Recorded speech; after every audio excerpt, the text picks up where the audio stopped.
Gloire à Dieu. Gloire à Dieu.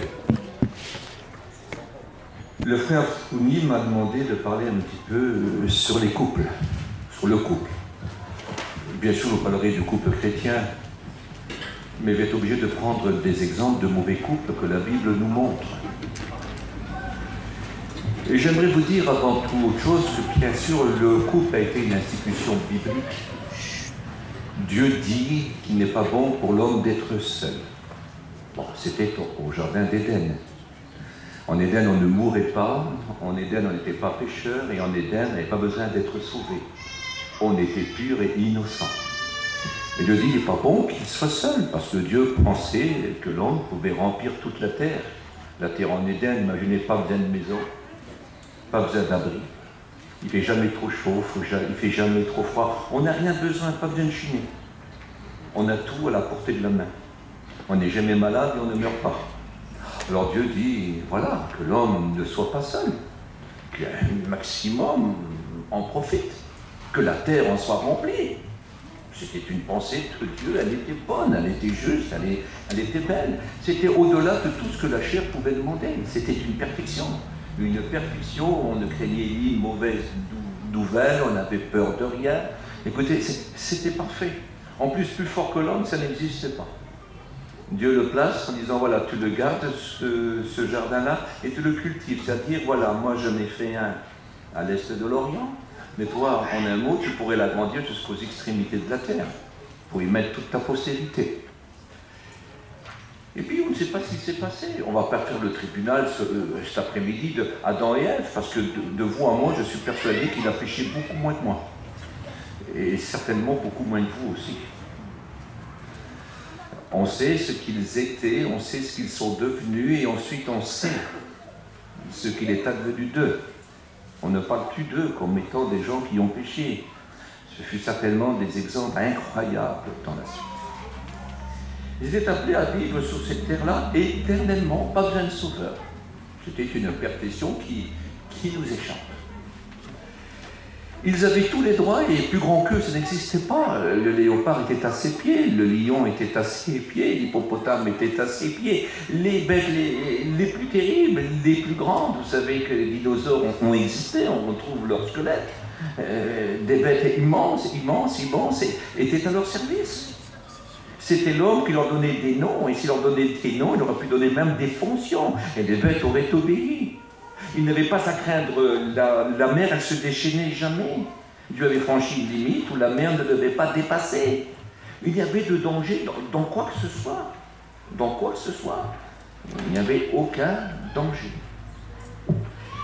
Et puis on ne sait pas ce qui s'est passé. Dieu avait dit, écoute, tu as tout, mais là, au milieu de l'arbre, du jardin, au cœur même de ce jardin, je place un arbre. Et cet arbre, c'est la connaissance du bien et c'est la connaissance du mal. Je ne veux pas que tu en manges. Parce que le jour que tu en mangeras, tu m'auras désobéi, tu pécheras, et alors tu mourras, qui signifie séparer. Il dit surtout, ne touche pas à ça. Parce que connaître le mal, ce n'est pas quelque chose de très très important. Parce que connaître le mal, c'est subir le mal. Là, il connaissait que le bien, mais il subissait que le bien.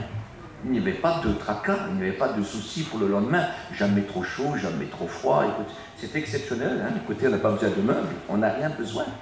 Et vous savez comment qu'ils étaient. C'était une perfection dans la pureté, dans les pensées, dans tout. De la tête aux pieds, c'était parfait. Dieu pouvait se reposer. Son œuvre était parfaite.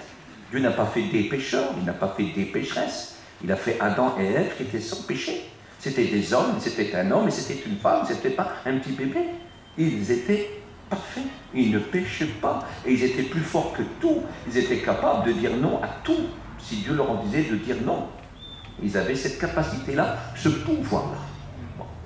Vous savez ce qui s'est passé, il semblerait que Ève, dans la suite des temps, ne voyait que l'arbre et son fruit, et puis lui ne voyait que Ève.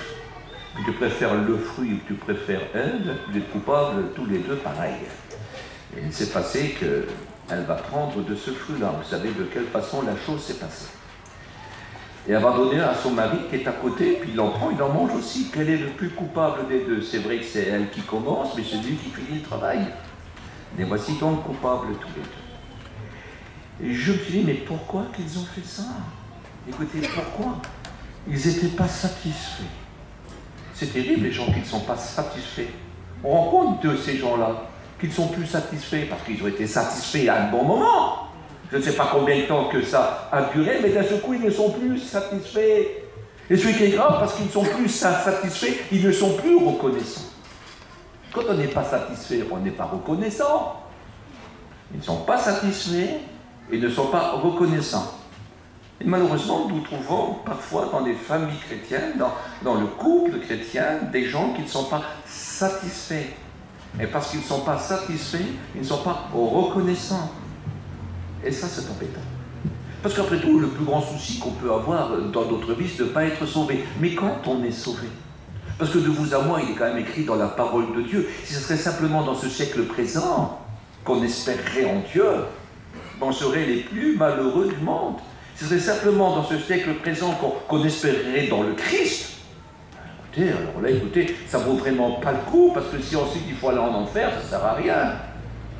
On a le Christ, on commence avec lui ici, d'accord, mais on a l'éternité, c'est pour le ciel de gloire. Et nous savons qu'ici, tout ne sera pas simple. Nous ne ferons pas ce qu'on voudra. Et puis, écoutez, on n'aura pas non plus ce qu'on voudra. On voudra ce que Dieu voudra. Rien d'autre. Pour certains, beaucoup. Mais il n'y aura rien de trop, si c'est Dieu qui donne. Et pour certains, très peu. Mais il ne manquera rien, si Dieu le donne. Ce qui compte avant tout, c'est d'être reconnaissant que Dieu s'occupe de nous, que Dieu fait notre vie. Écoutez, ce qui compte, même si ma vie n'est pas la plus belle, ou même si elle serait la plus belle de tous les hommes, écoutez, ce qui compte, c'est que j'ai la vie que Dieu me donne. Et si je suis d'accord avec cette vie-là, si elle me satisfait, alors je suis reconnaissant. Il y a des hommes qui ne sont jamais reconnaissants. Il y a des plaigneurs, des gens qui ne sont jamais contents de leur sort. Et c'est embêtant. Quand on est chrétien, soyons contents. Déjà que Dieu nous a pris par la main. Déjà qu'on peut s'adresser. Qu'il nous a rendus dignes qu'il soit d'autres dieux. Qu'il nous a rendus dignes d'être sauvés. Dignes de prier. Dignes d'être bénis.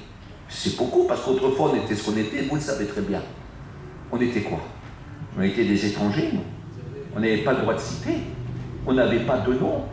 On était sans espérance.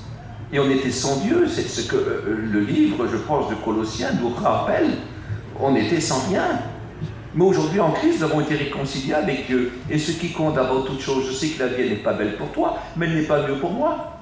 Elle est ce qu'elle est. Mais je me réjouis parce que j'ai la vie que Dieu veut. Et ça, j'accepte. Parce que Dieu veut. Si tu n'es pas satisfait, si tu n'es pas capable de rendre gloire à Dieu pour toute chose, tu ne seras pas reconnaissant. Tu seras ingrat. Tu seras dur. Tu reprocheras à Dieu. Et ça, c'est très, très embêtant. Je ne sais pas sur quoi est basée ces choses-là, mais en voyant d'autres coups, peut-être on comprendra pourquoi qu'il y a des gens insatisfaits. Elle voulait connaître, mais elle n'a pas compris que pour connaître, il fallait subir les choses qu'on connaît. Et on subit toujours les choses qu'on connaît. Ils connaissaient que le bien, et maintenant ils désirent connaître le mal. Quelle bêtise. Ils le regretteront jusqu'à leur mort, hein, parce qu'ils ne devaient jamais mourir. Et moi, personnellement, Jonito, c'est moi qui le dis, c'est pas doctrinal, mais je pense qu'il est écrit que Adam est mort à 830 ans. Et je suis persuadé que ces jours ont commencé à être comptés le jour qu'il a péché. Le jour qu'il a péché. Parce que là, le compte à rebours commence. Avant, il ne devait pas mourir. Et ces jours-là, on ne sait pas combien. Mais il est mort à 830 ans parce que le compte à rebours a commencé. Il fallait qu'il meure. C'est incroyable. Je ne connais pas l'âge de Ève. Je n'en sais rien. Elle fut créée après, de son côté. Dieu a créé Ève, vous le savez, ce que la Bible dit. C'est dommage pour Ève, mais je ne veux pas surtout juger cette femme-là, parce que je dis, si j'aurais péché pas plus qu'elle, je pourrais me glorifier. Mais ce n'est pas mon cas. Il est plus dit qu'ils ont fait du tort. On ne sait plus rien. Tout ce qu'on sait qu'ils ont pleuré. Tout ce qu'on sait, c'est qu'ils ont honte. Tout ce qu'on sait, c'est qu'ils ont eu peur. Tout ce qu'on sait, c'est qu'ils ont vraiment regretté. Dieu les a habillés. Dieu les a bénis. Dieu leur a fait une promesse. La communion n'a pas été rompue. Quand j'entends parfois dire ils ont perdu la communion, mais pas du tout. Ils ont eu le droit de prier. Toute leur vie, ils ont eu le droit de prier. Dieu leur a fait une promesse, leur donner un fils qui viendrait et qui écraserait la tête du serpent. La Bible dit que la femme qui a péché le premier, la première, sera sauvée en devenant mère. Et ils ont prié, parce que quand l'enfant est né, quand Caïn est né le premier, ils ont dit avec l'aide de Dieu, on a eu un fils. Ça veut dire qu'ils ont prié pour avoir ce fils. Ils avaient le droit à prier. Et on se rend compte que jusqu'à Jésus, il y a eu des hommes bénis quand même. Des hommes qui crient à Dieu. Il y a eu même des prophètes. Et même par Noé, un homme exceptionnel, qui craignait Dieu. C'est pour vous faire comprendre, la communion n'était pas rompue, mais la punition existait. Et la mort a subsisté jusqu'à ce jour. Mes amis, c'est terrible de ne pas être reconnaissant, de ne pas être satisfait de la vie que Dieu nous donne. Après tout, n'est-il pas écrit que tout concourt au bien de celui qui aime Dieu? Est-ce que vous le croyez? Soit qu'on est en Dieu, soit que nous l'aimons, soit que nous croyons que véritablement Dieu contrôle notre vie, ou nous sommes alors des gens, mais des gens qui manquent de foi et qui se débrouillent par leurs propres problèmes, qui se débrouillent par leurs propres moyens. Bien sûr, à partir de ce moment-là, ils ne seront jamais satisfaits.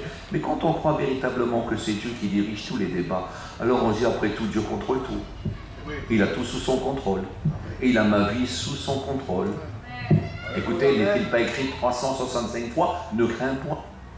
N'est-il pas dit, ne t'effraie pas, ne t'épouvante pas, je suis avec toi? Ne t'inquiète pas, ne promène pas des regards inquiets. C'est marqué ça dans Josué au chapitre 1 jusqu'au verset 9. C'est marqué. Nous devons le croire. Nous devons le croire véritablement. Nous rencontrons beaucoup d'ingrats. Et les ingrats, ils pêchent toujours. Les ingrats finiront toujours à tomber. Quand la femme dans le foyer n'est pas contente, quand l'homme n'est pas content, n'est pas satisfait de ce que Dieu offre, ça finira par pécher. Et ça, c'est très très grave. Mais quand on trouve toute notre joie en Dieu, quand Dieu est notre joie, que nous espérons pas seulement en Jésus-Christ que dans ce siècle présent, mais qu'on espère en Jésus-Christ pour l'éternité. Parce que si on espère aussi, on espérait en lui que dans ce siècle présent, on serait les plus malheureux des hommes. Pas moi qui le dis, c'est la Bible. Si nous ne sommes pas satisfaits, écoutez, c'est quand même très grave quand la femme entend son homme se plaindre constamment, ou quand l'homme entend, ou quand la femme, oui, ou quand l'homme entend sa femme se plaindre toute la journée. J'ai rencontré même des serviteurs de Dieu qui venaient se plaindre. Comment voulez-vous encourager leurs femmes ou leurs enfants? Ici, je ne sais pas. Votre vie privée, je ne la connais pas. Mais je connais de ces serviteurs de Dieu. Même dans leurs prières, c'était des reproches. Ils n'ont pas fait long feu. Ça n'a jamais duré trop longtemps. Et si on n'est pas content de la vie de Dieu, comment voulez-vous être des témoins efficaces? Si nous-mêmes, nous marchons comme des âmes en peine et désespérées, comment voulez-vous être un témoin efficace et donner envie aux autres d'être sauvés? D'accord? J'arrête là. On va voir un autre couple. Écoutez, il y a quelque chose qui m'a vraiment plu, j'ai marqué quand je suis arrivé ici. C'est dans 2 Rois chapitre 6, de 20 à 23. Il nous est parlé de David et d'une certaine femme qu'on appelle Michal. Michal, c'est la fille de Saül, l'ancien roi. Le roi qui était devenu un roi impie. Après avoir été un homme humble et simple, alors qu'il était beau et grand, le plus grand d'Israël, pour le regarder, devait lever la tête parce qu'il dépassait une tête. C'est un monsieur qui avait très très bien commencé, mais qui a très mal fini. Quand le succès lui a monté à la tête. Quand le succès, c'est embêtant, hein. Quand le succès lui a monté à la tête, est devenu un roi fourbe. Et puis un jour, j'avais répertorié 12 grands péchés. 12 grands péchés chez cet homme-là. Mais alors, immense, immense, immense. Il est évident que Dieu ne pouvait pas se servir d'un tel homme. Il l'avait choisi parce qu'il était bon. Mais il est devenu mauvais et Dieu le rejeta. Pour moi qui dis, c'est la Bible. Et puis, David, vous savez que quand il avait détruit Goliath, quand il l'avait tué, le roi avait fait une promesse qu'il donnerait sa fille à celui qui serait vainqueur. Ça se faisait beaucoup à cette époque-là. Et voici qu'il devait donc avoir Michal, vu que c'est lui qui avait tué Goliath. David a aimé Michal, mais pas Michal. David était au service de Dieu et un jour il se réjouissait avec une robe qui appartient au sacrificateur. Mais David était de la tribu de Juda. Et puis il était roi. Et puis devant l'arche de l'Éternel, je ne rentre pas dans tous les détails, il avait enlevé ses habits royaux. Il avait enlevé tout ce qui était de plus beau sur lui. Et il s'était revêtu de cette robe en fin lin. Et devant Dieu, il chantait et il dansait.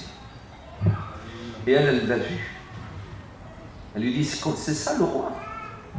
C'est ça le roi qui se déshonore comme ça devant tous les gens, devant ses servantes et ses serviteurs. Il dit, mais c'est pas devant eux que je me suis humilié. C'est devant mon Dieu. C'est devant mon Dieu. Et voyez-vous, il peut arriver parfois dans les foyers que l'homme ou la femme ne montre pas le bon exemple. Il peut y avoir de ces chrétiens-là, de ces chrétiennes-là, qui peuvent dire à leur mari ou à leur épouse, mais non, il ne fallait pas faire ça, il fallait faire ça, ça et ça. Ah non, non, femme ou non, mari, Dieu ne veut pas. Il y a parfois, vous savez, de ces vilains exemples, et il s'est passé que Dieu est quand même juste. Il est juste. D'une façon exceptionnelle. Oui, Dieu est juste. Oui, Dieu est juste. Il s'est passé une chose que David va lui dire, tu sais aucune importance. Hein. Tu dis que je me suis honoré, je me suis déshonoré d'une façon honteuse, mais sache une seule chose, que Dieu va me relever à moi. Bais-toi. Et il t'écrit avec tout le respect que je vous dois qu'elle va mourir sans avoir eu la grâce de mettre un fils sur le trône. Dieu la rechataille. Dieu fait dans le foyer des choses correctes. Écoutez, dans le foyer, un peut être sauvé, l'autre perdu. Est-ce que vous savez que c'est la vérité? Qui que ce soit, hein? Moi, je connais des gens qui chantent, je connais des gens qui parlent de Dieu toute la journée. Mais je sais très bien au fond de mon cœur, je tremble pour eux. Si le Seigneur revient, je ne suis pas sûr qu'ils sont bons. Parce que leurs œuvres, leurs actes, ils ne sont pas bons. Quand c'est pas bon, c'est pas bon. Nous avons devenu un juste juge. Écoutez, si la femme est bien, elle est bien. Si l'homme est mal, il est mal. Si l'homme est bien, il est bien. Si la femme est mal, elle est mal. Dieu ne se trompera pas. Dieu fait les choses correctes. Vous savez, je vais vous dire une chose. Une femme peut craindre un homme et devant son mari faire la chrétienne, mais Dieu sait qu'elle ne l'est pas. Un homme peut être un homme de désordre et faire beaucoup de tort, mais devant sa femme faire le chrétien. Mais Dieu le sait. Et de toute façon, il y a des choses qu'on ne peut pas cacher longtemps. Tôt ou tard, ça se voit. Ce Dieu qui est juste, il dit, si le Père a péché, je ne reprocherai pas au Fils. Mais si le Fils a péché, je ne ferai pas le reproche au Père. Dieu est juste. Dieu voit tous les foyers. Et il connaît tous les foyers. Ça arrive que dans les foyers, les deux sont mauvais ou les deux sont bons. Mais ça arrive que dans les foyers, des fois, il y a un bon et un mauvais. Et ça, Dieu le sait aussi. Or, je peux dire, elle est trop pour bien. Je dis aux hommes et aux femmes parce qu'ils savent très bien ce qui se passe dans leur foyer. Si ta femme est mauvaise, Dieu le sait, tu n'es pas obligé de pécher, toi. Et toi, femme, si ton mari est mauvais, Dieu le sait, tu n'es pas obligé de pécher, toi. Tu n'es pas obligé de le suivre, non. Tu n'es pas obligé de faire comme lui. Ce n'est pas une obligation. Même s'il viendra te frapper, aussi bête que ça paraît, aujourd'hui, dans certains pays, les chrétiens sont mis à mort. Dans des souffrances atroces, dans des persécutions atroces. Ils sont comme des martyrs. Les supplices qu'on leur fait, ça nous échappe.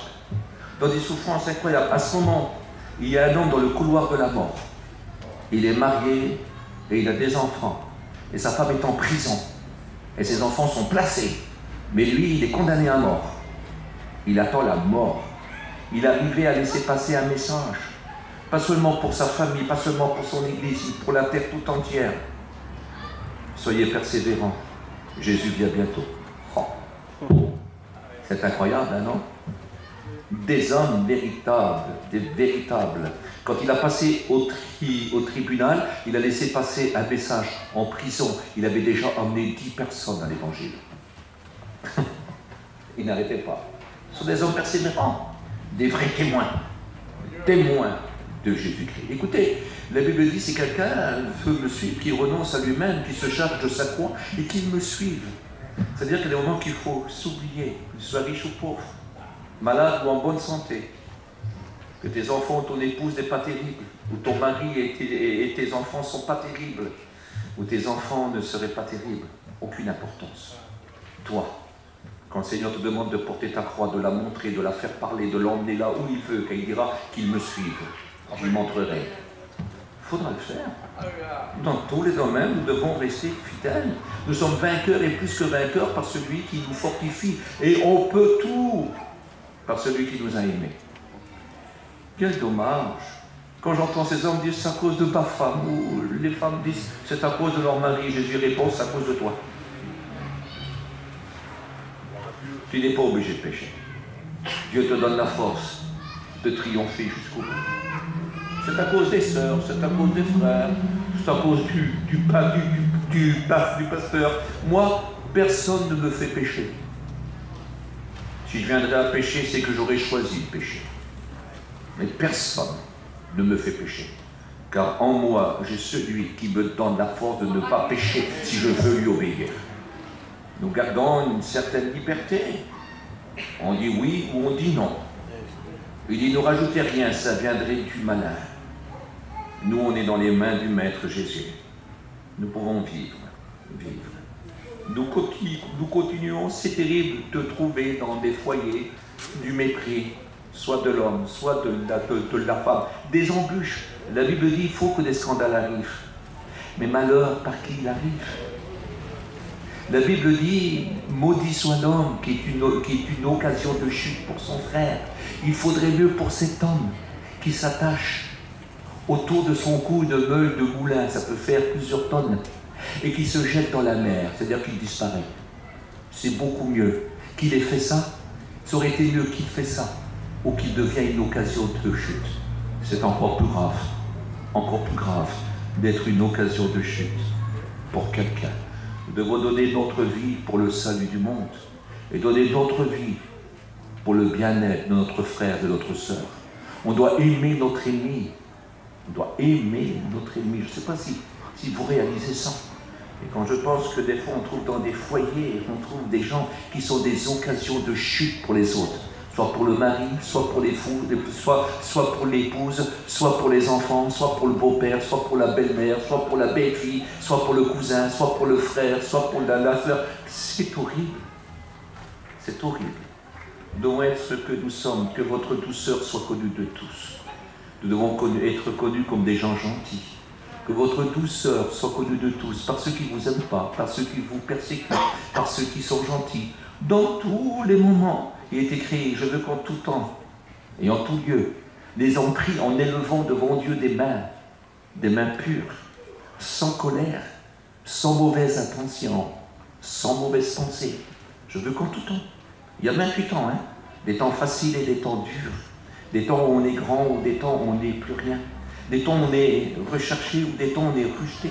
Des temps où on est embrassé, et des temps où on est jeté. Des temps d'abondance, des temps de disette. Mais la Bible dit, c'est marqué dans Philippiens 4 au chapitre 4 et au verset 11, c'est l'apôtre Paul qui nous rappelle ces mots. J'ai appris du Seigneur à être content dans l'état où je me trouve. Et il est écrit qu'en tout temps des vêtements sont blancs et que l'huile ne manque point sur ta tête. Il y a un foyer terrible. Ça se trouve dans le premier livre de Rois, chapitre 21. Il nous est parlé de Jézabel et de Akab. Qui est Akab? Akab, c'est le roi d'Israël, il a 10 tribus sous ses ordres. Et Jézabel est sa femme. C'est une femme qui n'est pas israélite, c'est une non-juive. Elle est la princesse de Sidon, son père est le roi de Sidon. C'est une femme importante et son père est important. Une femme très belle aussi, très, très belle. Mais c'est une femme très, très dure, elle est prêtresse de Astarté. Et elle déteste les prophètes de l'Éternel. Elle en a même fait mourir. Et puis, Akab, lui, c'est un lâche. Et il aime cette femme-là plus que Dieu. Il aime cette femme-là plus que son rôle de roi. Et il aime cette femme-là plus que le peuple de Dieu, plus que l'œuvre de Dieu. Pour elle, il est prêt à pécher. Pour elle, il est prêt à n'importe quoi. Mauvaise union. Mauvaise union. Il était défendu pour lui, comme il était défendu pour Israël de se marier avec une femme étrangère. Il était défendu parce que c'était une prêtresse déjà de Astarté, elle servait un faux Dieu, mais elle était prêtresse, elle était gradée, elle était très très importante. Et je ne rentre pas dans les détails de ce que c'était que de servir Astarté, si vous saurez. Et elle était abominable. Vous savez que Astarté, dans la mythologie, c'est l'épouse de Baal. C'est pour ça qu'à l'époque de Akab et de Jézabel, on trouvait beaucoup de faux prophètes, ceux d'Astarté et ceux de Baal, et on appelait cela les poteaux d'Akhéra. Qui va détruire les poteaux d'Akhéra, c'est Ézéchias. On n'a pas le temps de rentrer dans ces détails-là. C'était un pasteur de ces gens-là, femme très très importante. Et il faut se dire que le gouvernement d'Israël n'était pas dans les mains de Akab. Le gouvernement d'Israël était dans les mains de Jézabel. Souvenez-vous que c'est une femme qui ne rigole pas. Même Élie a fui. Il a eu peur. Mais Dieu l'a rencontré, il l'a fortifié, il l'a béni. Il a montré du feu, capable de tout dévorer, même des montagnes. Il lui a montré un vent qui déchire les montagnes et qui écrase les rochers. Il lui a montré un grand tremblement de terre en disant « N'aie pas peur, n'aie pas peur. Ça, c'est pas moi. Ça me sert. Qu'est-ce qu'elle pourrait faire, Jézabel, si je veux te garder ?» Et Dieu a donné 3 missions. Et les 3 missions, c'est pour détruire Jézabel et Akab et bénir le peuple de Dieu. Ce que je voudrais vous faire réaliser, je voudrais que vous compreniez une chose qui est très très importante. Il y a de ces foyers-là, écoutez, c'est pas qu'ils méprisent, c'est pas qu'ils sont insatisfaits, ils le sont véritablement. Mais ce qui est écrit, c'est qu'ils combattent l'œuvre de Dieu. On tombe de ces foyers-là, alors ils se disent chrétiens, ils sont dans la réunion et tout, mais ça fait que combattre l'œuvre de Dieu. Ça fait que combattre. Ça fait que combattre. Ça fait que parler sur les chrétiens, sur les chrétiennes qui sont meilleurs qu'eux. Ça fait que parler sur les pasteurs qui sont meilleurs qu'eux. Et ça n'arrête pas, et ça n'arrête pas, et ça n'arrête pas, et ça n'arrête pas. Et si vous les écoutez, vous deviendrez des idolâtres comme eux. Ce sont des gens qui se servent qu'à eux-mêmes. Parce qu'après tout, ils servent des faux dieux, le dieu de la calomnie, le dieu du mensonge, le dieu de la méchanceté, le dieu de la cruauté. Qu'est-ce que je vais vous dire une chose? Que vous tapez une personne et que vous la visez toujours du doigt, c'est exactement pareil. Surtout si elle ne le mérite pas. Si elle le mérite, écoutez, on a des yeux pour voir, et puis ôter le méchant du milieu de nous, ce n'est pas un péché. C'est un ordre. Mais quand on calomnie, quand on a affaire à des gens jaloux et méchants, quand on calomnie, quand on accuse injustement, quand on condamne injustement, ça c'est grave. Elle détruisait les prophètes de Dieu, elle en a fait mourir plein. Vous savez pourquoi? Parce que ça dérangeait ses affaires. Elle servait des faux dieux. Et quand on sert des faux dieux, c'est à nous qu'on sert. Il y a des gens qui se servent à eux-mêmes parce que, vous savez, on peut être en son propre faux Dieu. N'est-il pas dit qu'il y a des gens qui ont Dieu pour ventre? C'est pas quelqu'un qui est gros et qui mange bien ça. C'est quelqu'un qui pense qu'à soi-même, qui pense qu'à sa côte, qui pense qu'à son nom. Il s'aime plus que Dieu. Lui, c'est lui. Et si quelqu'un le dérange, il l'écrase. Et si jamais vous dites du bien de quelqu'un devant cette personne, si vous vantez cette personne qu'elle a de grandes qualités, il est vexé, ça le gêne. Il n'a qu'un désir, parce que souvent un orgueilleux c'est un jaloux. Et un jaloux au jour de la vengeance, il est sans pitié. Même si vous multipliez les présents, même si vous multipliez les dons. Mes amis, dans les foyers, on peut rencontrer de telles personnes. On rencontre de ces foyers qu'on a peur de rentrer, qu'on ne veut pas aller, on sait qu'on perd du temps. On ne sait pas, quand il est écrit, visitez-vous les uns les autres, mais on sait qu'il y en a, qu'on perd du temps. Je suis persuadé, je crois de tout mon cœur, qu'à Montpellier ne peut pas avoir ça. Il y a des foyers qu'on devrait même refuser l'entrée de l'église. Parce que ce ne sont pas des chrétiens, ce sont des destructeurs. Ce sont des destructeurs. J'en ai connu de ces foyers-là. Ils divisent, ils détruisent. Ce sont des méchants, tout bonnement, qui ne servent pas Dieu et qui se servent à eux-mêmes. Et la meilleure des choses, c'est de dire du mal. Mais le mal, c'est souvent un mensonge, parce que si ton frère a péché, va, reprends-le de toi à lui. Et si tu n'écoutes pas, tu prends 2, 3 témoins. Et si tu n'écoutes pas, tu passes devant toute l'église. Tu ne prends pas des choses de toi-même, c'est devant toute l'église. C'est toute l'église qui excite. Et ensuite, qu'il soit jeté dehors et considéré comme un inconverti. C'est ce que la Bible dit. C'est ce que la Bible dit. Donc il faut amener des preuves importantes. Mais si tu calomnies ton frère, tu ne peux pas le reprendre, mais tu calomnies. C'est des mensonges. On rencontre trop de calomniateurs. Et ça ralentit la... C'est que la Bible dit, c'est déjà vilain quand les chrétiens se disputent entre eux, mais après ils arrivent à se réconcilier parce que c'est des chrétiens. Mais quand des chrétiens vont se plaindre chez des inconvertis, parce que moi je l'ai vu, hein, chez des inconvertis, il y a des gens qui ne sont pas sauvés, et qui commencent à parler sur les chrétiens. Et je ne dis pas ici, alors je peux parler librement, j'ai rencontré des pasteurs, des inconvertis, dire du mal sur d'autres pasteurs. J'ai des inconvertis, j'ai des perdus, sur des gens qui n'aiment pas l'œuvre de Dieu. Comme c'est affreux. Comme c'est affreux. J'ai rencontré ça, j'ai vu ça, oh, ils vont jamais bien loin. Ils sont reconnus. Même s'ils ne sont pas punis ici-bas, Dieu les a punis. Mais ce qui est grave, c'est qu'ils ne sont pas écoutés. Après tout, le peuple n'a pas confiance en eux. C'est vrai, je vous dis, c'est la vérité. Le peuple n'a pas confiance en eux. Et quand il parle, ça ne vaut rien, que la Bible dit que celui qui vit l'iniquité aura la bouche pleine de gravier. Il n'y a pas de son qui sort. Il n'y a rien qui fait du bien que qu'il y a du gravier dans la bouche. Et l'iniquité envers ses frères et ses sœurs, c'est la chose la plus terrible. L'iniquité envers Dieu, c'est la chose la plus terrible. Et l'iniquité du péché volontaire, on sait que c'est mal, mais on le fait quand même. Akab savait très bien ce que sa femme faisait, était mal, mais lui, il était devenu un petit capricieux. Il voulait même prendre le bien des autres. Et si les autres n'étaient pas d'accord, vous savez ce qu'elle faisait? Elle faisait accuser par des anciens. Elle faisait accuser l'homme qui n'était pas d'accord. Il disait des mensonges. Et puis l'homme qui était innocent et pur, qui défendait son héritage que Dieu lui avait donné, était mis à mort. Et mes amis, je vais vous dire une chose. Aujourd'hui, on ne l'applique plus avec des pierres, mais on tue avec la langue. Et ça, c'est horrible. Un jour, j'écoutais 2 hommes qui parlaient ensemble. Et puis, c'est vieux, vous savez. Et puis, vous ne les connaissez pas. De toute façon, ils ne sont plus serviteurs. Et puis, l'autre, il disait, t'as vu cet homme-là, là? Quel homme de Dieu. Et vous savez ce qu'il a dit, l'autre? Ah, tu crois? Il était jaloux.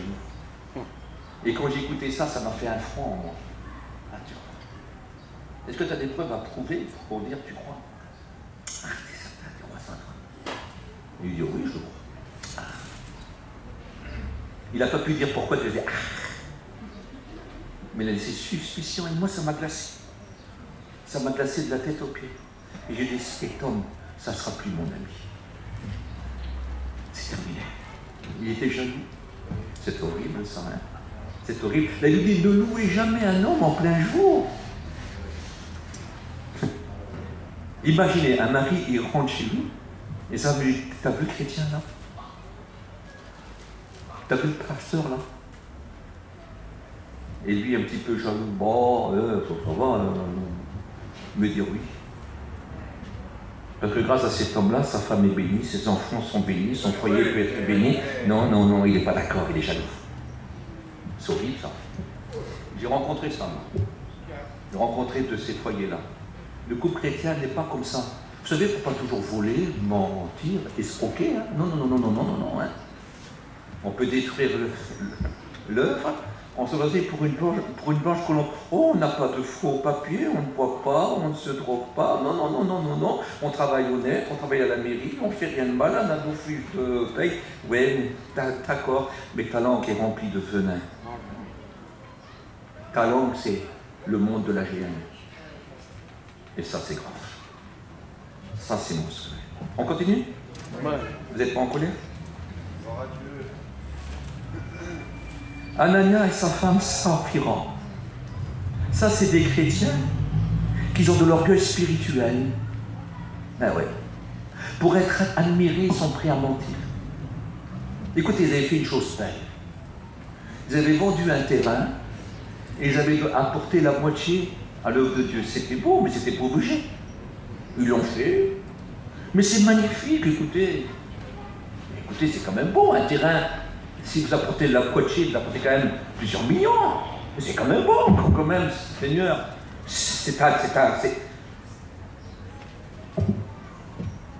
Écoutez, eux, ils disent pas de mal sur des frères, mais ils veulent être vus. Ils veulent être regardés. On est les plus beaux, on est les plus grands. Et ces gens-là sont capables de mentir. Et Pierre, divinement, avait fierté. Est-ce que c'est à ce prix-là que tu l'as rendu? Parce qu'ils avaient dit qu'ils avaient apporté le prix du terrain entier. C'était pas obligé. Même s'ils donnaient rien. Même s'ils donnaient une pièce de 10 centimes, ils faisaient ce que vous voulez. Comment voulez-vous faire? Il dit, oh oui, oui, oui, oh oui, oh oui, oh oui. Il dit, mais pourquoi Satan remplit ton cœur pour que tu mentes? Pour que tu mentes à Dieu. Il dira, ce n'est pas à des hommes que tu as menti, mais à Dieu. Il dit, c'est tu as menti à l'Esprit Saint, puis il continue. Ce n'est pas à des hommes que tu as menti, mais à Dieu. Pour être bien vu, pour être regardé, on va raconter des mensonges aux frères. Dans nos rencontres. Quel des drôles de foyer, ça. Et voici qu'à l'instant même, c'est pas Pierre qui l'a fait mourir. C'est Dieu qui n'a pas été d'accord avec lui. Et je vais vous dire une chose. Il l'a fait une fois pour montrer l'exemple qui n'est pas d'accord avec ça, qui ne veut pas. Parce qu'on trouve encore ça aujourd'hui, là. Des gens qui se vantent un petit peu trop de ce qu'ils font. Et vous savez, quelqu'un qui se vante, c'est un menteur. Il ne dit pas la vérité. De la vantardise, c'est un mensonge. Et nous rencontrons des gens qui se vantent. Et c'est embêtant quand les deux sont d'accord. Pas parce que ta femme est orgueilleuse, qu'elle est une menteuse, qu'elle se passait pour ce qu'elle n'est pas, qu'elle est obligée de faire ça, toi. Non. Ce n'est pas parce que ton mari il est comme ça que toi tu dois faire ça. Puis il est tombé mort. Dieu a montré qu'il n'était pas d'accord parce que ça du péché c'est la mort. Mort signifie séparer. Mais il n'était pas digne de l'assemblée d'où il était. Et puis voici qu'il est mort. Et sa femme n'est au courant de rien. Les jeunes gens de l'église l'ont pris puis l'ont mis en terre. Et puis il se passe que sa femme vient après. Et Pierre l'appelle. Pierre n'est pas un boucher, vous savez, c'est pas lui qui l'a fait mourir. Hein. Mais il fait son devoir parce que Dieu lui dit de le dire. C'est à ce prix-là, vous avez vendu le terrain? Elle dit oui aussi. Il dit, mais pourquoi? Comment Satan peut remplir votre cœur de cette façon-là? Mais pourquoi? On n'a pas le droit de mentir à un frère. On n'a pas le droit de mentir à l'Église. Dieu ne veut pas. La Bible dit que chacun parle la vérité à son prochain, même à son ennemi, à l'inconverti. Mais que chacun parle la vérité à son frère, c'est marqué aussi. On ne ment pas à un frère. On n'a pas le droit de raconter des carabistouilles, on ne dit pas n'importe quoi, on n'a pas le droit. La Bible dit que les menteurs et les méchants sont fils du diable, parce qu'un menteur c'est un méchant. Et dans certains passages, relatons le même endroit. Les menteurs et les meurtriers. Écoutez, mais mentir à son frère, c'est pas l'aimer. Et celui qui aime pas son frère est un meurtrier. Écrit que les menteurs et les méchants sont fils du diable. On n'a pas le droit. On n'a pas le droit. Il est défendu de raconter des mensonges entre nous. On ne raconte pas des mensonges déjà à un inconverti. Au prix de leur vie, ils disent la vérité et puis ils en meurent. Parce qu'ils ne veulent pas mentir. L'importance de ne pas mentir. Ne racontons pas des mensonges. Bien sûr, le mensonge, ça peut arranger beaucoup de choses. On le sait très bien. Ça peut régler des multitudes à faire. On le sait très bien. C'est ça. Oui, mais c'est se faire dépanner par Satan. Et Satan ne dépanne pas. Il égorgera, il tuera et il volera tout. Il ne restera plus rien que le désespoir. Ne nous dépannons pas à la manière de Satan. Ne demandons pas au mensonge de nous aider. Et ne mentons pas à nos frères. Aujourd'hui, des tas de menteurs existent. Bien sûr, Dieu ne les tue pas. Il a montré l'exemple. Mais n'oubliez jamais qu'il est écrit pour une certaine église. Et ça ressemble à l'église de notre temps. Il est écrit de telle personne, une telle église, je la coucherai sur un lit de douleur. Et il y aura une tribulation de 10 jours. Je l'épurerai. Au début, il a montré une église sainte et pure, comme il voulait.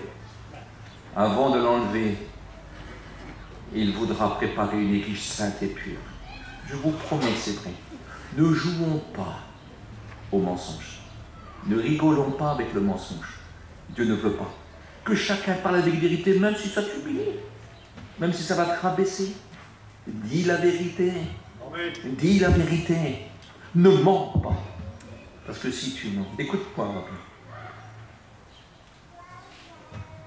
Poursuivre la vie de tous, mais la vie n'est pas biblique. Mais on va suivre la vie de tous, mais ce n'est pas la vie biblique. Ce n'est pas ce que Dieu dit. Ce n'est pas ce qui est écrit dans la Bible. Mais on va suivre la vie de tous parce qu'on veut être bien vu. Attention, ça c'est retranché de la Bible. Et si on ne fait pas cet avis-là, on l'a retranché, mais si on donne un avis qui n'est pas l'avis de la Bible, on rajoute. Alors si on retranche et qu'on rajoute de ce que Dieu veut, on le sait pertinemment dans notre cœur que c'est pas comme ça, mais on le fait quand même. C'est pas mentir seulement à son frère ou à sa sœur, c'est de les détruire. Mais attention, Dieu n'est pas d'accord. Dieu n'est pas d'accord. Nous devons faire ce que la Bible dit à n'importe quel prix. Jérémie l'ont frappé sur la bouche. Et qui disait la vérité. Oh, il y avait des tas, des multitudes d'hommes qui disaient la vie contraire. Il était seul à lutter contre eux. Ils ont dit tuons-le avec la langue parce qu'il gênait. Ne pouvant rien trouver d'injuste dans sa vie, il dit faisons-le taire. Le frapper sur sa bouche et ils avaient désir. S'il le tuait avec la langue, c'est qu'il racontait des mensonges. Il le détruisait de cette façon-là. Mais Dieu l'a gardé. Il a resté avec eux, il a souffert avec eux, il était au milieu d'eux, c'était une souffrance incroyable. Un je suis à ces hommes-là. Nous rencontrons ces hommes-là, nous rencontrons ces couples-là. Nous rencontrons ces choses-là. Vous savez que moi, ma femme ne sait rien. Elle ne sait rien, elle n'a rien besoin de savoir. Ma femme n'a rien besoin de savoir. Rien besoin. Rien besoin. J'ai affaire avec un frère, avec deux frères, avec trois frères. Il n'y a que certains frères qui doivent régler cette affaire, qui sont au courant. Les autres, ça ne leur regarde pas. Car je sais le mal que ça peut faire. Je sais quand un chrétien n'a plus confiance. Oh mon Dieu. Vous pouvez faire des tartes à la fraise. Il n'aura plus confiance. Vous pouvez lui dérouler un tapis rouge. Il vous traitera de fauchon et de flatteur. Quand les gens n'ont plus confiance. Quand vous êtes plus crédible, quand vous n'êtes plus fiable, il ne faut pas qu'un foyer soit menteur. Il ne faut pas mentir. Mentir à un enfant, c'est un péché. Il ne faut pas mentir. Il ne faut pas mentir. Que ta parole soit oui, soit non. Vous avez vu les menteurs font des grands jurements aussitôt. Mais quelqu'un qui dit la vérité, pas besoin de faire un jurement, on le sait que ce n'est pas un menteur. Mais les menteurs sont connus. Malheureusement, ça se dévoile toujours, tôt ou tard, non? Et ce qui est terrible, je vais vous dire une chose. Arrêtez de rigoler des mensonges des autres. Il y a des gens qui savent qui viennent vous dire des mensonges, même si c'est pour rigoler, ça fait rire tout le monde. Mais c'est des mensonges, et vous le savez. Vous aggravez son cas. Vous le mettez en danger d'être perdu même. Refusez. Non, non, mon frère, arrête, dis pas ça. Tu sais que c'est pas vrai. Même si c'est des mensonges pour faire rire. C'est des mensonges. Et ça, on nous rencontre dans toutes les régions des grands menteurs. Chaque région a ses menteurs. Et vous les connaissez aussi. Ils sont là, ils prennent la scène. Ils sont même capables de venir rendre témoignage. Mais vous savez que c'est des menteurs. Il faut arrêter avec ça. Je vous le demande au nom de Jésus. Que la femme crie sur son mari et que le mari crie sur sa femme. Que le fils crie sur son père. Il crie sur sa mère. S'il y a des mensonges qui se font. Ne vous taisez pas face aux mensonges. La Bible dit, heureux l'homme qui s'arrête sur la voie des pécheurs, des menteurs et des moqueurs. Un menteur, c'est un moqueur. Faites attention. Faites attention. Vous savez, celui qui parle beaucoup et celui qui apprend beaucoup de mensonges, aussitôt il rigole. Ça finit tous par un coup de rigolade. Il prend tout à la rigolade. Mais les affaires sont sérieuses parce qu'aucun menteur n'héritera le royaume des cieux. C'est ce que la Bible dit. Faisons attention qu'on ne soit pas un foyer de menteurs. Non? Un jour, un homme de Dieu, les gens ne savaient pas que c'était un homme de Dieu. Un jour, on lui a dit, t'es un bon chrétien? Il m'a dit, ben écoute, ça serait bien que tu le demandes à ma femme. La femme sait si son mari est un menteur. La femme sait si c'est un méchant. La femme sait s'il boit un coup. La femme est bien au courant. La femme sait tout. Et si ta femme, elle ne peut rien dire, tais-toi, reste assis, ne bouge plus. Si ta femme, elle ne peut pas dire que tu es un vrai chrétien, ne parle plus, ne témoigne plus, tu restes là, et convertis-toi, ne demande pas pour Dieu. C'est très très important. Je lis dans le livre de Josué 24, verset 5, Josué, sa femme, il est sûr de sa femme. Josué est sûr de sa femme, et sa femme, je suis sûr qu'elle a confiance en lui. Vous savez ce qu'il dit au peuple avant de mourir? Il les rassemble tous. Ils ont tous reçu leur part de leur héritage. Et voici ce qu'il va dire, faites ce que vous voulez. Mais moi et ma maison, nous servirons l'Éternel. Ça fait des années qu'il le sert, mais il se rengage encore à le servir. Moi et ma maison, nous servirons l'Éternel. Ça, c'est des exemples qui vaut la peine. Tenez, il y a un autre exemple, un couple exceptionnel. C'est la femme de Sunem avec Élisée. Vous vous rappelez 2 Corinthiens chapitre 4 de 8 à 11. Souvenez-vous de ces femmes-là. Elle sait que Élisée, cet homme qui passe à Sunem, Sunem, c'est la capitale du territoire qu'on appelle le territoire d'Issachar. C'est juste à la frontière avec la Galilée. Et Sunem est une ville exceptionnelle. C'est là qu'on trouve la Sunamite ou la Sulamite. Et voyez-vous, cette femme est une femme de distinction. Certainement des gens qui sont un petit peu dessous, des gens riches, il y en a toujours eu. Mais elle est de distinction, c'est pas parce qu'elle est plus distinguée qu'une autre personne, non, c'est qu'on la remarque. Elle avait une qualité, c'était une femme de Dieu. Une véritable femme de Dieu. Alors elle aimait les choses de Dieu. Et elle aimait les frères, elle aimait les sœurs, elle aimait ceux qui étaient des véritables chrétiens. Elle n'était pas amie avec tout le monde, elle savait discerner ce qui était bien et ce qui était mal. Elle n'a pas choisi le mal, elle rejetait le mal. Elle ne voulait pas connaître le mal, elle ne voulait pas subir ce mal-là. Elle ne choisissait que le bien. Et elle savait que le bien a des jambes, que le bien a des mains, que le bien a des décisions. Elle le savait. Et elle dit à son mari qui était un homme de bien, j'en suis persuadé aussi, et qui avait confiance en sa femme. C'est quand même beau ça, parce qu'il y a des femmes qui font confiance à leur mari, vous savez. Les maris sont sûrs d'elles. Hein. Écoutez, vous allez à lire dans le livre des Proverbes, il y a ces femmes-là qui sont exceptionnelles. Je crois que c'est Proverbes au chapitre 30 ou 31, vous vérifierez. Et voyez-vous, elle dit à son mari, je sais que l'homme qui passe là, c'est un saint homme de Dieu. Tout le monde sait que c'est un prophète, mais il y a prophète et prophète. Elle dit, mais celui-là, je sais, c'est un saint homme de Dieu. Du temps d'Élisée, il y avait d'autres prophètes, Élisée, Kénania et j'en passe, mais c'était des mauvais. Mais elle savait que celui-là, je sais que cet homme, c'est-à-dire elle fait une distinction avec les autres, est un saint homme de Dieu. Alors quand il passe, on va faire une chose, on va y faire une chambre haute, on va y préparer une chambre, on va faire sur notre toit une pièce. Et quand il viendra, il pourra se recueillir là, on va y mettre un lit, pour qu'il se repose. On va mettre une table pour qu'il ne manque de rien. On va mettre une chaise pour qu'il puisse s'asseoir et réfléchir et prier. On va y mettre de la lumière. On ne va pas y mettre de l'ombre. On ne va pas y faire du tort, on va le recevoir. C'était une femme exceptionnelle. Dieu l'a bénie. Elle pouvait avoir 2 fils. Dieu lui a donné un fils. Un jour, ce fils est tombé malade et il est mort. Dieu l'a ressuscité. Parce que c'était une femme de bien. Une femme de bienfait. Une femme qui savait distinguer ce qui était bien et ce qui était mal. Écoutez, il y a des gens qui voudraient toutes leurs prières exaucées, mais je vous en supplie, avant d'être exaucés, exaucez les vœux de Dieu. Exaucez ce que Dieu veut aussi. Non? Si vous dites toujours non à Dieu, en faisant ce que vous voulez, ne reprochez pas à Dieu de faire ce qu'il veut alors, hein? Non? Faites ce qui est bien.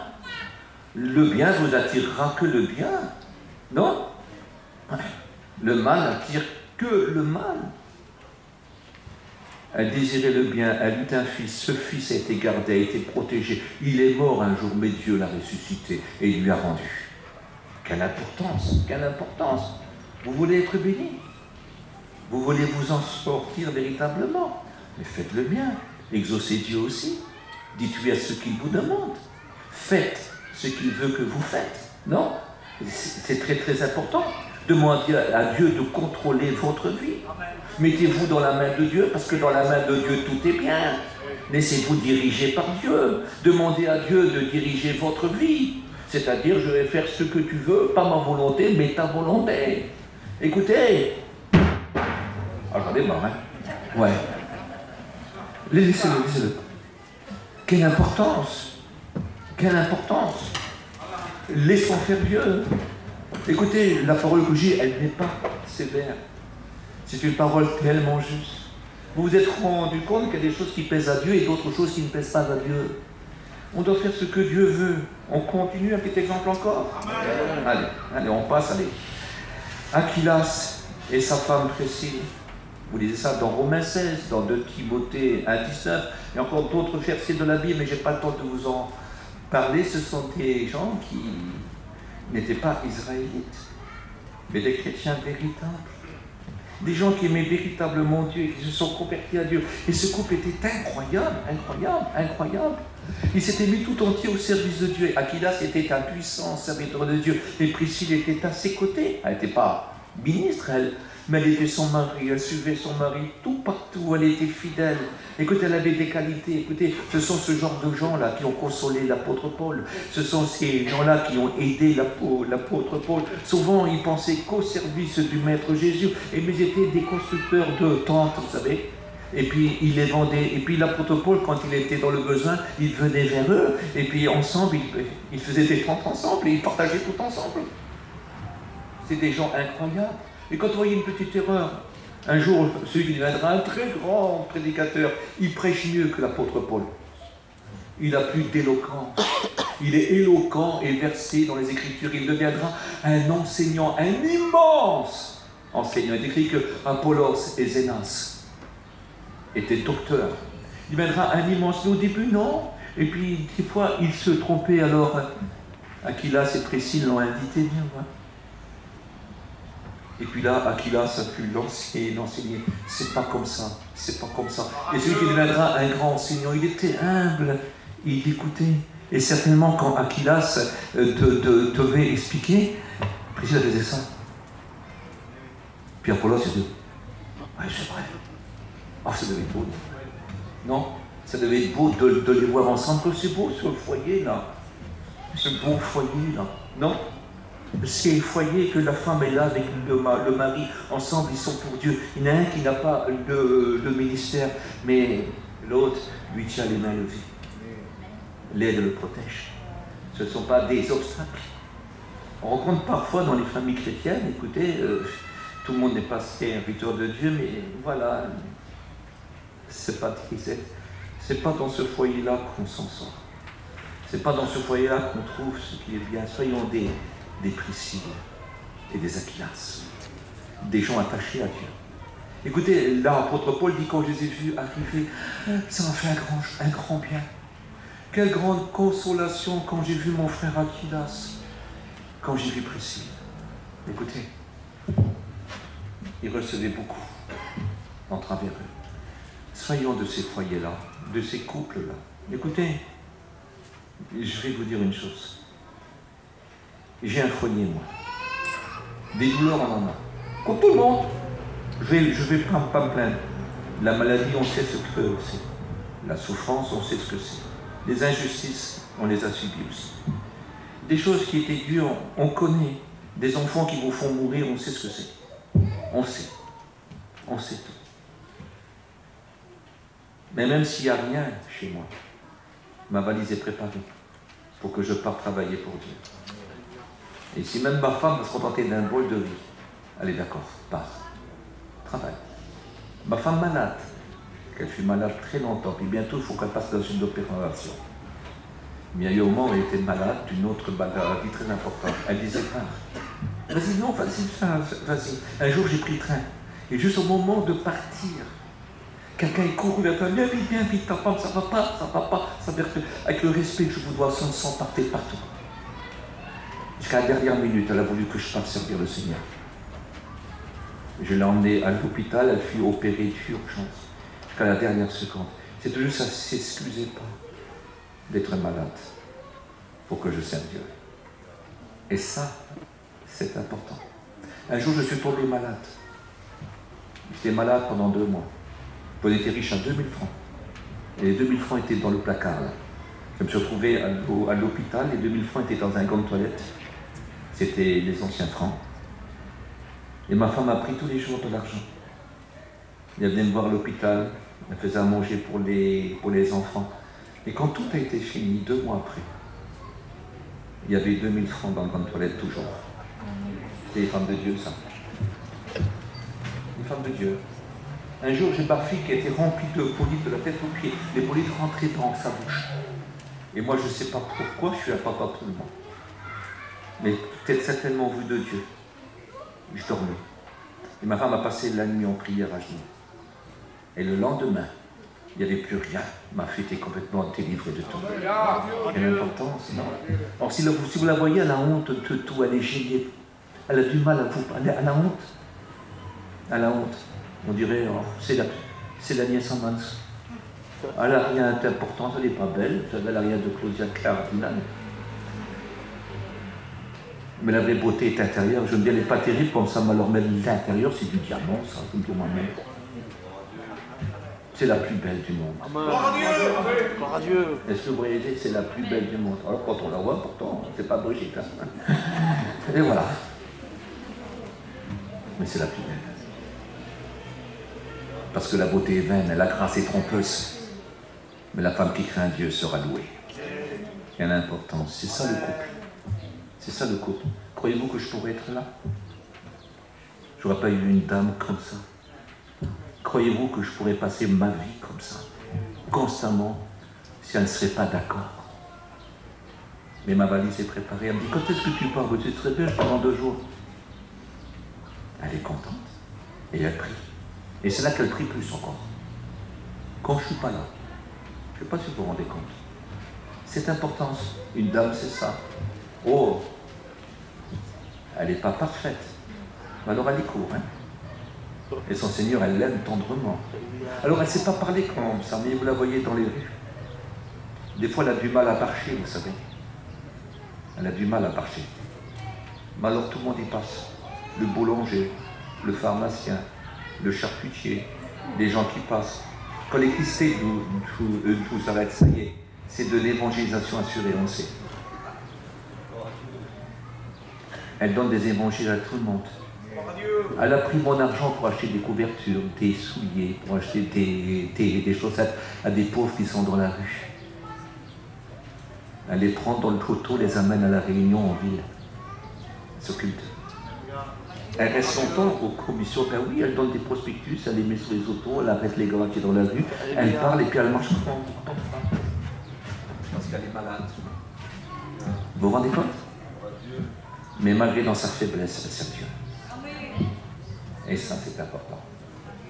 Et ça, c'est important. Et ça, c'est important. Or, je le dis parce qu'elle n'est pas là quand vous la verrez, vous ne lui dites pas. Mais quelle vérité. Il y en a qui disent que je ne peux pas, je suis trop faible. Alors là, je ne peux pas, on a des problèmes. Alors là. Mais elle fait quand même, elle trouve son temps. Et dans la réunion, écoutez, elle est là, dans son petit coin. Elle ne parle pas. Elle est dans son petit coin. Ou quand elle se met à prier parce que c'est plus fort qu'elle. Mais elle prie en pleurant. De tout son cœur, parce que comme ça, elle n'ose pas prendre trop de place. Parce que vraiment qu'elle n'en peut plus, alors elle est sous soin. Elle ne prie pas pour être remarquée. Elle invoque son Dieu. Elle ne cherche pas les paroles. Parfois, c'est une buvie, l'amour. Elle ne cherche pas les beaux mots. Vous avez l'impression que son cœur sort de sa poitrine et qu'il monte au ciel. Que son âme passe les portes du ciel. Et ça, c'est important. Vous savez comment que les gens l'appellent alors qu'elle ne parle pas, vous savez, comme ça, elle ne touche pas. Il appelle le prophète.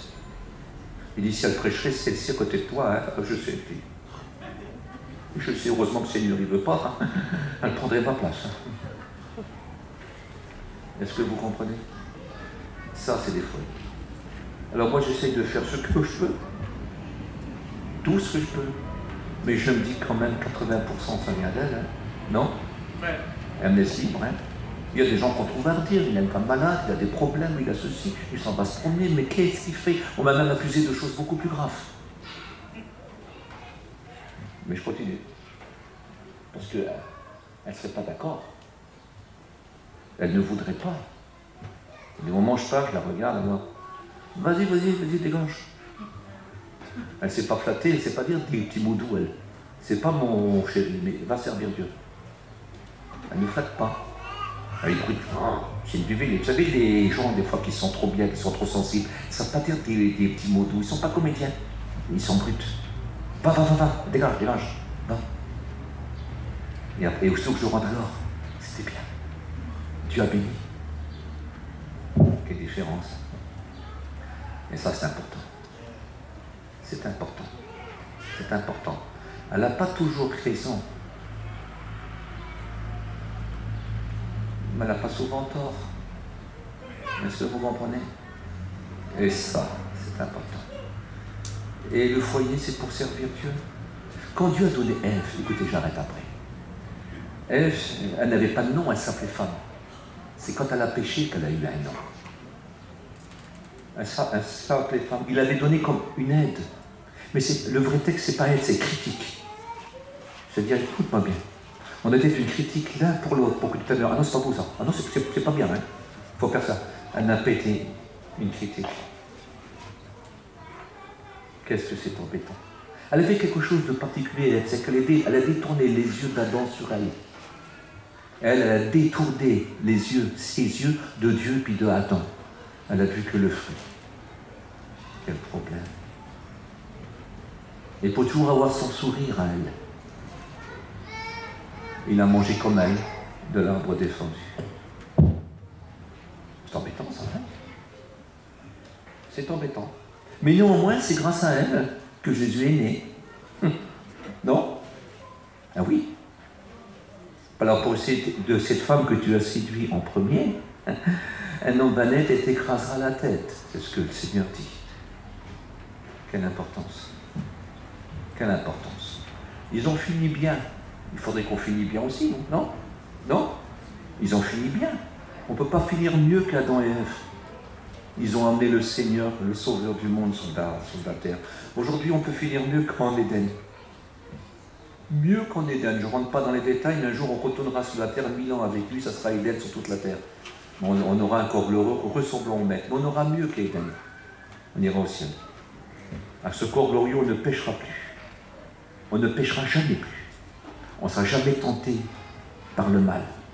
Et si en bas on avait une vie d'homme, mais une vie d'homme parfait, au ciel sans être Dieu, on aura une vie de Dieu. Ce que Dieu donne est meilleur que ce qu'il avait donné au début. Qu'elle claque à Satan, qu'elle claque au péché. Bientôt, Jésus va venir tout chercher. Nous passerons un temps au ciel merveilleux, tout le temps de l'Antichrist qui est ici-bas. 7 ans, on revient avec le Maître Jésus pour faire arrêt au règne de l'Antichrist. Et il sera jeté, lui, le faux prophète, dans les temps ardents de feu et de soufre, sans jugement. Satan sera lié pendant 1000 ans avec une grande chaîne par un ange puissant, lui et ses démons, dans le puits de l'abîme. Et la porte de ce puits-là sera fermée pendant 1000 ans. Et nous serons avec le Maître pendant 1000 ans, ici sur cette terre. Les apôtres seront assis sur 12 trônes. Le Seigneur leur avait promis dans le livre de Matthieu qu'ils seront assis sur 12 trônes et qui jugeront les 12 tribus d'Israël. Millénium, c'est un temps messianique. C'est le Maître, le Messie. Alléluia. Avec Israël. Si les apôtres sont là, on sera là aussi, non? Heureux les pauvres, ils hériteront la terre. Toute la terre. Ils hériteront la terre. Et ensuite, Satan va lâcher pour un peu de temps. Pour nous, il ne peut rien faire. On est plus séduits. Mais tous les gens qui naîtront dans le millénium et qui ne se sont pas convertis réellement avec le cœur, mais qui sont nés sous l'autorité du Christ lui-même, devront choisir entre le bien et le mal. On a un grand nombre qu'on appelle Gog et Magog, qui est une multitude de nations sur toute la terre, aussi nombreuses que les grains de sable qui sont au bord de la mer, parce que 1000 ans sans mourir. Il y a 4000 ans, il n'y avait que 8 personnes, et il n'y avait que 3 couples qui pouvaient mettre des enfants au monde. On se trouve à 7,360 milliards d'habitants sur la terre. 4000 ans après, avec la guerre, avec les maladies, tout ça ensuite, et la mort, 1000 ans sans mourir. Une maman pourrait mettre minimum 280 enfants au monde. Imaginez la multiplication. Il y aura des milliards et des milliards et des milliards et des milliards et des milliards et des milliards et des milliards et des milliards et des milliards et des milliards et des milliards et des milliards et des milliards d'habitants sur la terre. Un grand nombre se révoltera quand Satan viendra les séduire, les lier pour peu de temps. Je vous disais ça, Apocalypse au chapitre 20. Ils vont se révolter pour essayer d'attaquer le Maître Jésus et les saints que nous sommes. Mais c'est Dieu lui-même qui descend du ciel et la terre. Les étoiles, le soleil va disparaître. Tous ces gens-là seront détruits pour être jugés au grand trône blanc. Et nous, nous irons pour l'éternité dans le ciel. Beau ça. Ça vaut le coup d'avoir un beau couple. Hein? Ça vaut le coup d'avoir une vie de foyer. Hein? Parce que s'il faut être une occasion de chute pour personne, on ne l'est pas pour notre femme, ni pour notre époux, et ni pour nos enfants, et ni pour nos parents, et ni pour nos beaux-parents, et ni pour personne. Même pas pour nos ennemis. On n'a pas une occasion de chute. On répond à la haine par l'amour. Les deux. Quand j'entends parfois des chrétiens dire à leur fils, mais défonce-le, il t'a tapé, tape-le. Défendu. Dire à son fils, tu peux le faire, t'es pas chrétien. Il faut dire non, t'as pas le droit de le faire. C'est à cause de cela que les gens vont en enfer. Toi, tu dois te repentir et te convertir. Ne lui dites pas, t'es pas chrétien, tu as le droit. J'entends trop ça. Ça se dit plus ça. Quand on est chrétien, on dit non au péché. On demande au pécheur de se repentir, pas de péché. Et ça, c'est très important. Dieu n'est pas tenté par le péché. Et Dieu ne tente lui-même personne. Alors, c'est quand même pas nous qui va tenter les gens à pécher, non? On trouve tellement de la méchanceté, même parfois dans les foyers chrétiens. On se demande si c'est des foyers chrétiens. Dans cet après-midi, il faudrait changer d'attitude, essayer d'avoir les yeux ouverts et de comprendre, de réaliser, Seigneur, quel est mon foyer? Qu'est-ce que je suis? Suis vraiment le chrétien que tu veux? Je suis vraiment la chrétienne que tu veux? Et je suis vraiment le père chrétien ou le fils chrétien? Mais qu'est-ce que je suis face à mes voisins, face à mes amis, face avec ceux que je côtoie, avec ceux que je travaille? Est-ce que je suis coté comme un chrétien ou comme un menteur, comme un buveur, comme un disciple, comme un baratineur, comme un escroc, comme un méchant? Qu'est-ce que je suis? On le sait, hein? De toute façon, on le sait. On le sait, je sais qui je suis. Vous savez qui vous êtes. Mais ce qui est grave, c'est que Dieu le sait, le diable aussi. Nous devons faire attention. Laissons pas la porte ouverte au mal. Laissons la porte ouverte à Dieu. D'accord? On prie un peu ensemble. Seigneur, merci pour ta parole. Ta parole est la vérité. Seigneur, c'est autour de ta parole, Seigneur, qu'on réalise des choses, qu'on comprend.